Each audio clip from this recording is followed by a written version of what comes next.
Good morning, dreamers. Something a little bit different for you today. I hope you are well.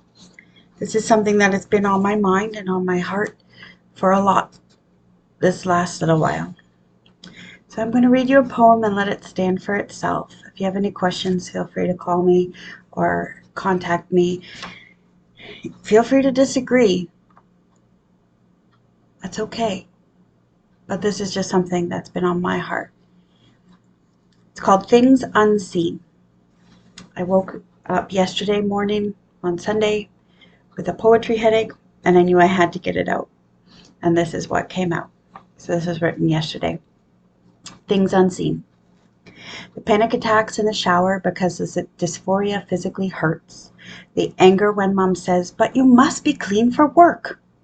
The worn out carpet where knees hit the floor, mom falls off her tightrope, straddling the generations, barely able to cope.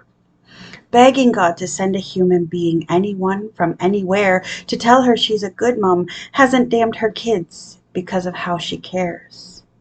For others feel they can say such hurtful, awful things, but all she hears is deafening silence in the wings. The older sibling, thankful that her lot is not the same, yet defending those around her with a passion set aflame, taking care of others amidst frustration, fear, and shame. Dad's concerned and worried, wondering when out of it he'll grow. Support parents trying hard, but walking on tiptoe. The endless conversations and theology books read, knowing how this is approached, have left so many dead. Church leadership trying hard not to hurt foundation layers, but trying to help them see the hurt, the pain, the harm from the approach. Well, it's so very plain to me. The frustration, fear, and shame doesn't come from a divine source. It is from how others treat them, speaking truth in love, of course. The businessman in tears due to death threats and anonymous desires to save, all the while vandalism of the flag he waves.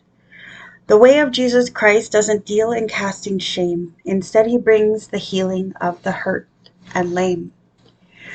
When God created all of us, he declared that we are good. He was proud of his masterpieces, feeling as a loving father should. So when you see a rainbow displayed upon a flag, perhaps you could keep in mind sometimes English has a lag. You see, pride is not just the opposite of deep humility. It also means the freedom from shame and was chosen purposefully. So when you see a rainbow in real life or social post, and you choose to center yourself in your theology you boast, remember the separate meanings of pride, because in arrogance we will fall. Refusing others' release from shame makes it about this kind of pride after all. Take a moment and step back. There is more than you can see. The great Creator designed each one and loves them eternally. Those of you that want to come at me and say, "Yeah, but," okay, I'll meet you where you're at too. But maybe it's time to lay down our yabbits and see the human being behind the post, behind the rainbow, behind the celebration of something you disagree with. And maybe it's time to lay down your yabbit and really dig deep. The disciples were talking to Jesus, and one of them said, because Peter was told he was going to die a vicious, horrible death on behalf of the message of the gospel of Jesus Christ. And he says, "But what about the beloved disciple beside you? What about him? Will he die?" And Jesus said, "What's it to you? What's it to you? If I want him to live forever, that's between him and me."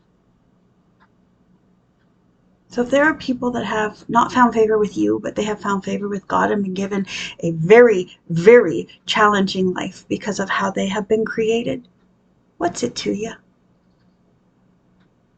doesn't cost anything to be quiet.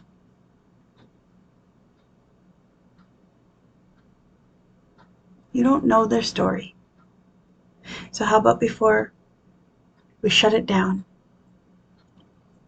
we listen to it first?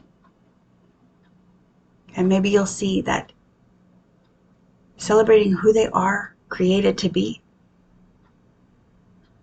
is actually connecting more with their creator than if they were trying to hide it for you or for me.